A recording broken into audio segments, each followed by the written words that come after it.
गणेशपूर ग्रामपंचायतच्या सरपंच विद्या मेहर यांना पुन्हा अपात्र ठरविण्यात आले आहे आणि राज्याच्या ग्रामविकास मंत्रालयाने हा निर्णय दिला आहे।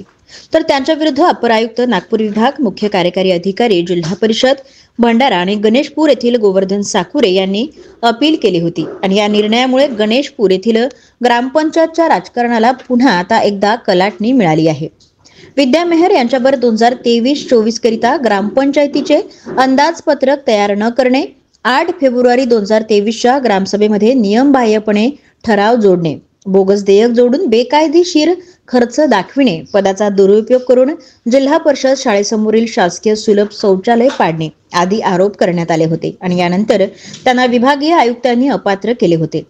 यावर सरपंच विद्या मेहर यांनी आपल्या विरुद्ध पारित केलेले आदेश प्रकरणातील वस्तुस्थिती लक्षात न घेता पूर्णतः बेकायदेशीर असल्याचे अपील ग्रामविकास मंत्रालयाकडे केली होती आणि यावर त्यांना तात्पुरता स्थगनादेश मिळाल्याने विद्या मेहर पुन्हा सरपंच पदावर आल्या होत्या। या दरम्यान हे अपील सुरूच होते तर गोवर्धन साकुरे यांनी त्यांच्यावरील आरोपाची पुन्हा उजळणी केली होती आणि जिल्हा परिषदेच्या मुख्य कार्यकारी अधिकाऱ्यांनीही आपल्या अहवालामध्ये त्यांच्या विरुद्ध अभिप्राय नमूद केले होते।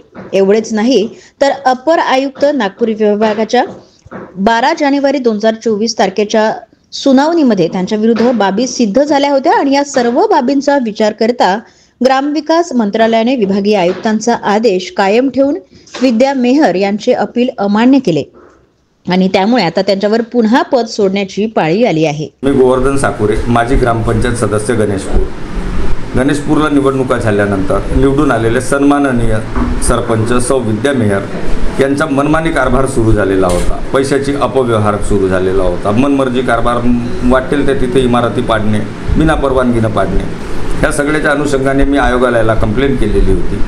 आयोगालयानं सीओ साहेबांना अहवाल सादर करण्याची मुभा दिली होती। सीओ साहेबांना अहवाल सादर करून आयोगालयाने त्यांना अपात्र ठरवलं। त्या अपात्र राहिल्या। त्यांच्यानंतर त्यांनी दाद मागितली मुंबई